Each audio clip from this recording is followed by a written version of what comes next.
So we're going to tackle a pretty big lesson today. I played it on a 6 string, but it can be used for 4, 5, and 6 string, and it's got a lot of different techniques in it, and it hopefully will be kind of challenging and give you a lot to work with. So I originally did it in 3 pieces, and I did it for a kind of gear demo goofy thing that I did for some of the signature gear for Tech 21.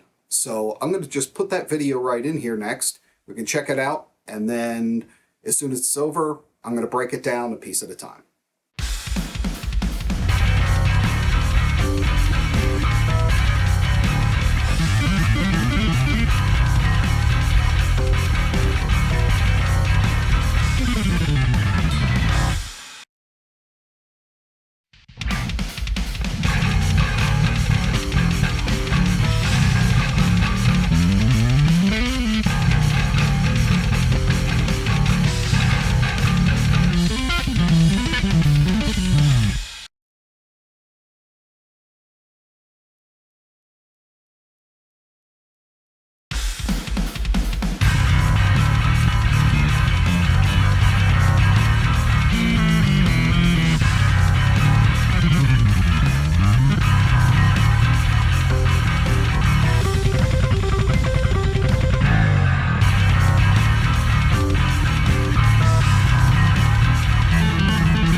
So there's a motif that's going through all 3 pieces, and it's going to be the same each time, so I'm just going to show it to you as it is in the beginning, and then that'll carry over for all of them.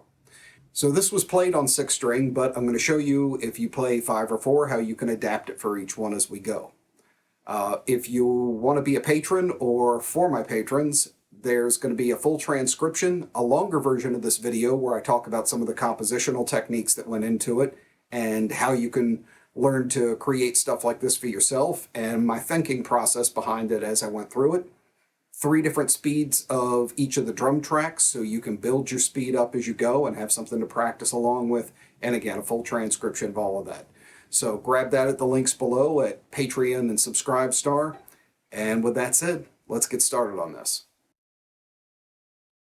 So the main bass line and the main idea behind this goes like this. It starts at the 1st fret on your bottom string. Now, if you're on a 4 string, I designed this so that you can just kind of compact it down to the number of strings you have. So the way it starts is on the 1st fret, you just do 3 notes, and then you hit open. Then you go back to the 1st fret, then 3rd fret, 4th fret, back to the 3rd. So you get. Now, if you're practicing this with a metronome or you go over this, there's going to be a little bit of a difference because the first challenge here is it's kind of a swing feel. So it's not locked directly onto a grid where, you know, you're hitting straight meter. So there's going to be a little flow and feel with it. So keep that in mind if you're trying to drill this with a straight feel. There is a bit of a swing to it. So again, the main motif, first part of the bass line. Then comes the section where I'm doing harmonic and single note bouncing back and forth work. And the way that goes is I'm starting with a harmonic on the 5th fret, then going to the 6th and the 5th fret of the lowest string. If you're on a 4 string, just hit your highest strings and your bottom string. So now I go back to the same thing. So what I'm doing here is I'm pivoting my wrist as I go. I start here.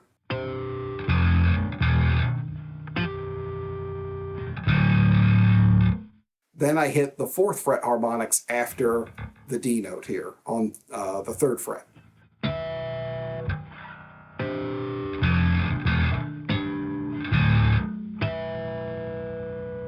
So that's the first one.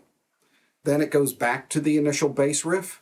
Then the second one is kind of a flipped inversion of it, that instead of starting with the harmonics, I'm starting with the single notes and going up to the harmonics. So it goes.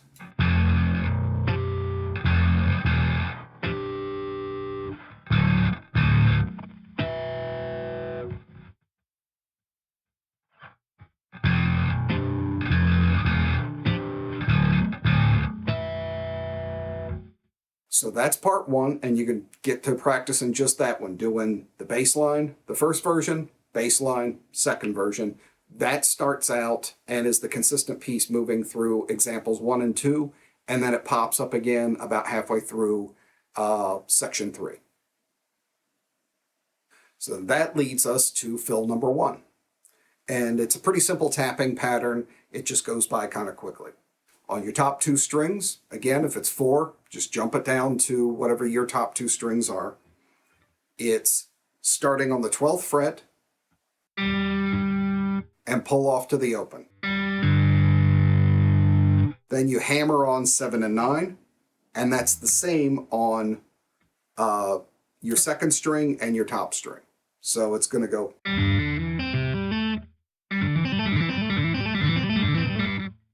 That's the riff. So you just do that back and forth. That's for the whole section of the fill. There's no variance in it. And then you're back at the beginning again of.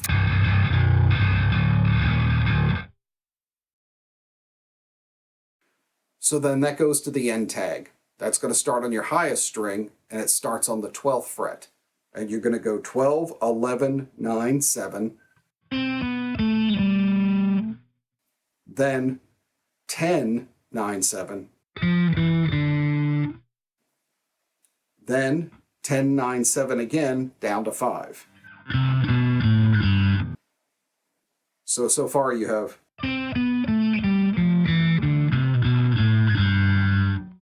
Then you go 8, 7, 5. Then 8, 7. And then the 7th fret of that string and your bottom string open. So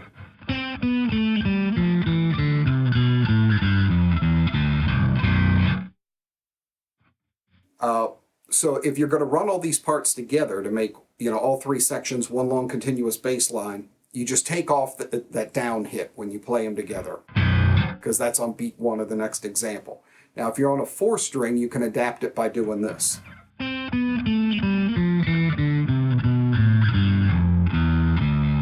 That's going to be your last string.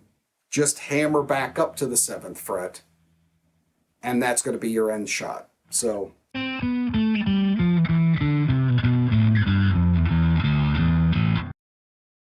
See how that goes?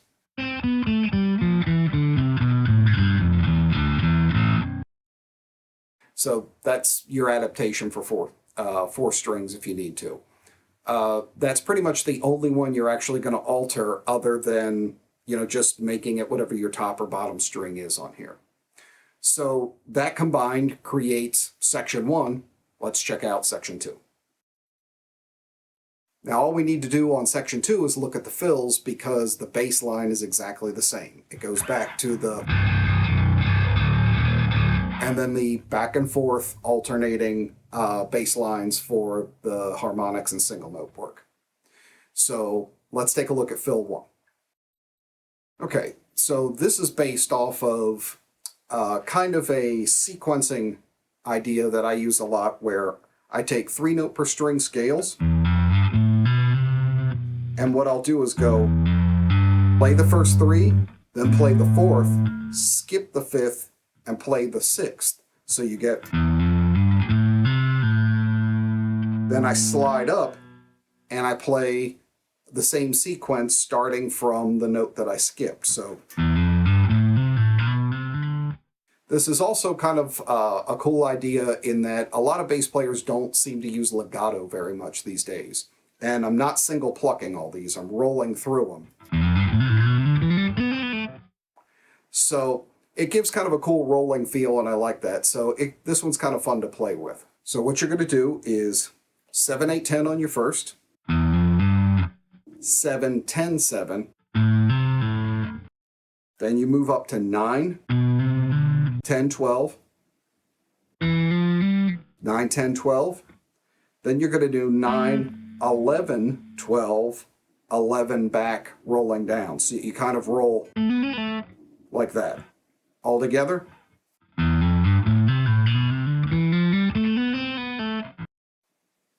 So that's riff number 1 out of section 2. Again, we're back to the bass line, and then the secondary fill for section 2 is just a set of arpeggios, but what I'm doing on top is I'm using 3-finger raking on the descending part of it. So let me show you how that goes.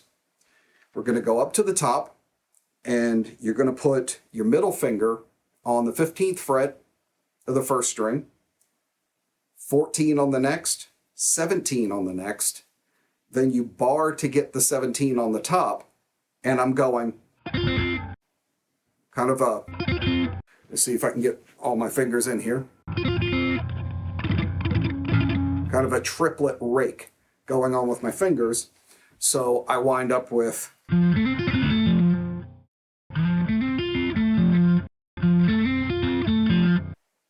but I'm raking when I get to the top.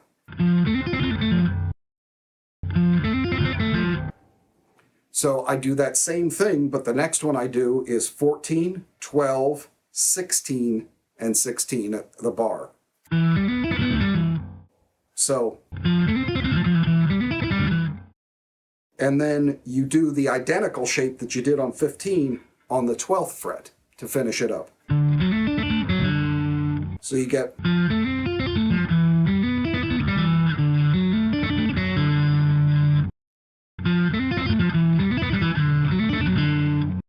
so it's a simple arpeggio, but just a little flourish at the top. And that's the second riff, and that ties out section number 2.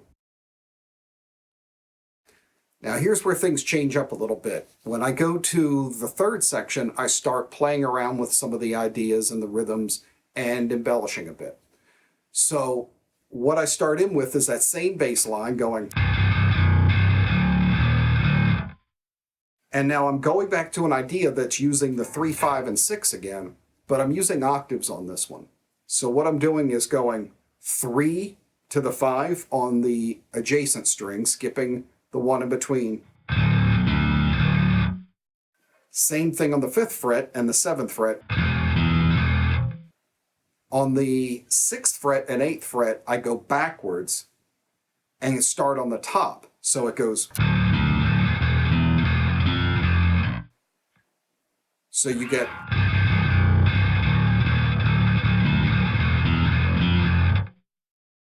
We go back. What I'm doing is a section of double stops. And again, if you're on 4-string, just play these on the top 2. And I'm just barring across 2 frets and flicking with my hand. I'm going 10, 9, 7, down to 4, 5, 4. So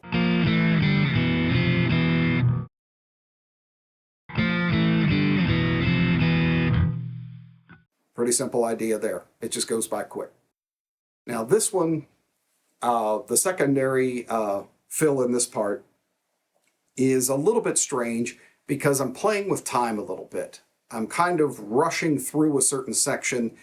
I don't know exactly what this time is. I'm doing it much more by feel, and I kind of have a launch point and a place I land. So if it feels a little awkward, just try and listen to the general flow that I'm doing and match along with it. It's kind of an idea, again, a little bit of legato, and something I picked off of Marty Friedman, where you can kind of float for a minute as far as the time goes and not strictly playing, exactly downbeats and triplets, but you can kind of stretch where you are. To the best of my estimation, I'm doing kind of a 5/8 pattern for a minute, but it's definitely up for debate. So the pattern goes like this.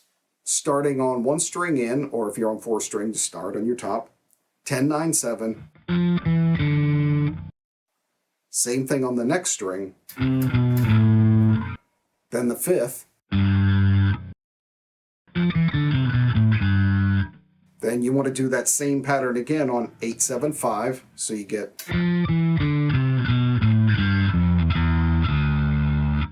Here's where things get a little weird, is it goes 8, 5, 8 on the bottom string. So you get.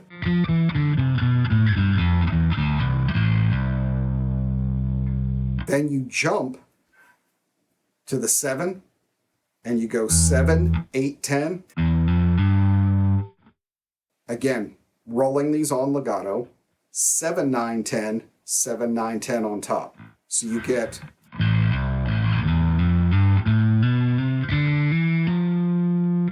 so your whole pattern goes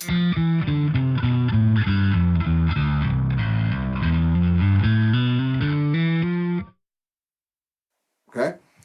And it starts off one note before the end of the usual pattern. So I'm going. So notice I didn't go back to the 3. It goes. A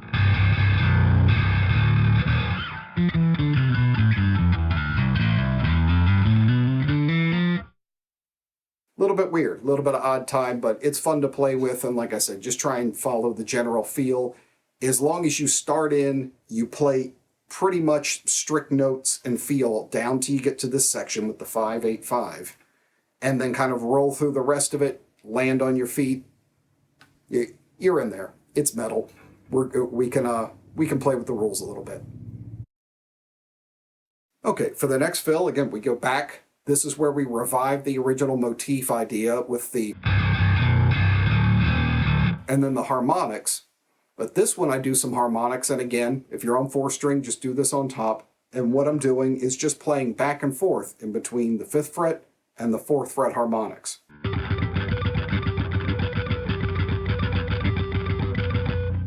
And then I just do a slide out of it. So it's like.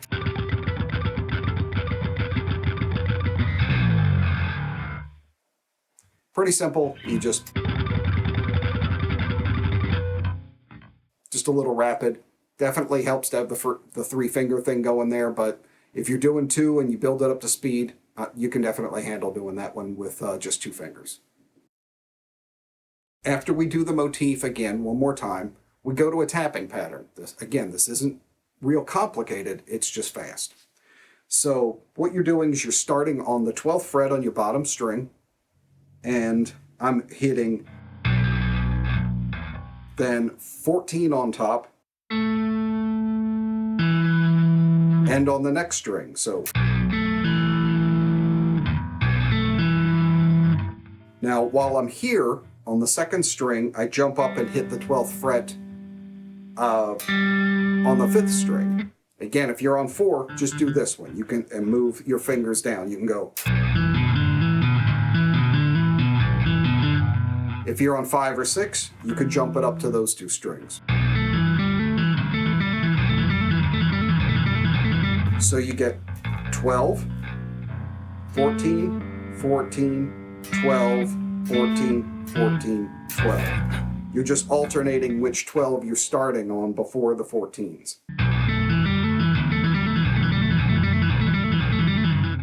It's an easy kind of back and forth riff. I've seen a lot of people do it. Some people will take and assign a string, 2 different fingers to that pattern. I've seen some benefit to that for me. It just kind of keeps me in better meter. Now, here comes what I call the Oh God riff. This is something out of my kind of personal box of tricks that I use. And I can't really explain it in full because it's really random. It's done to have a certain effect, and I can't ever play it twice the same way, and I'll show you why. Basically, the notes I'm using are on the top string. I'm doing fretting 12 and 14, 14 and 15, 15 and 17. So, and then 19. What I'm doing is I'll show you how it builds up in stages and how it got to where it is. It's kind of based on the idea of a simple hammer trill kind of. But what I started doing is actually plucking over the neck and going. That type of idea. And if I do it right over the fret, you still get a. But then I would move it up so that I wasn't constantly conflicting. So what starts to happen is you get a randomization going where sometimes I'm actually fretting this note. Sometimes I'm just activating it. So depending on the pressure of the 2 fingers, sometimes I'm plucking, sometimes I'm hammering on. So you get a very. It's kind of inconsistent, but that's what I like about it. Now, to go more nuts with it, and I wanted to make it more exotic and kind of weird as I added my third finger in, which there's no space to fit it inside of a fret. I can kind of get 2 fingers in there, I can't get 3. So that means I'm starting to hit out of scale notes behind the in scale note, and it really kind of gave me the effect I was after of like a Buckethead type of riff or something really chromatic and crazy, and you get this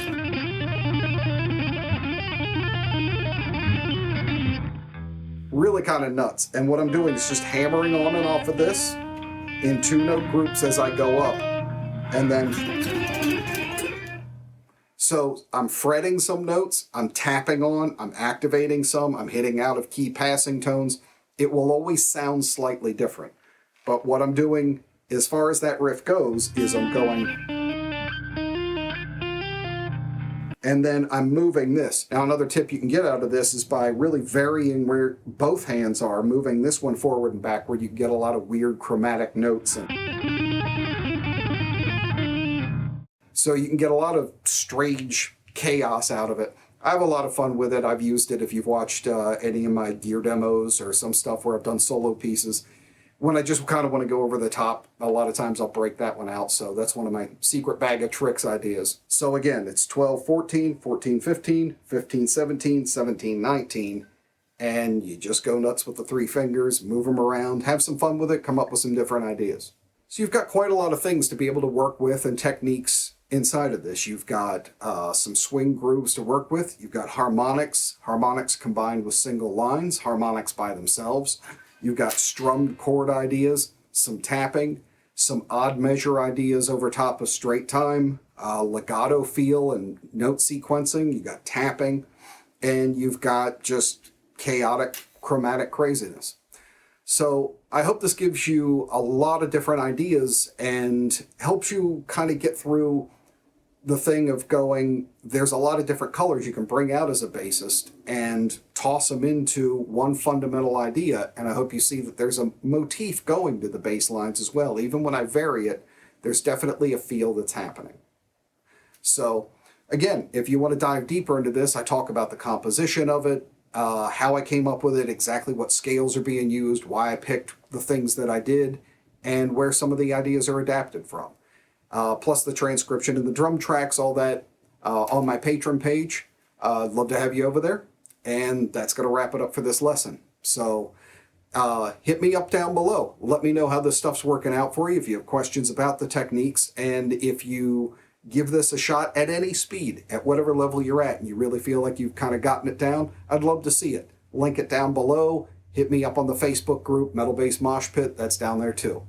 So that's going to do it for this one. Get to the woodshed. I'll see you on the next one.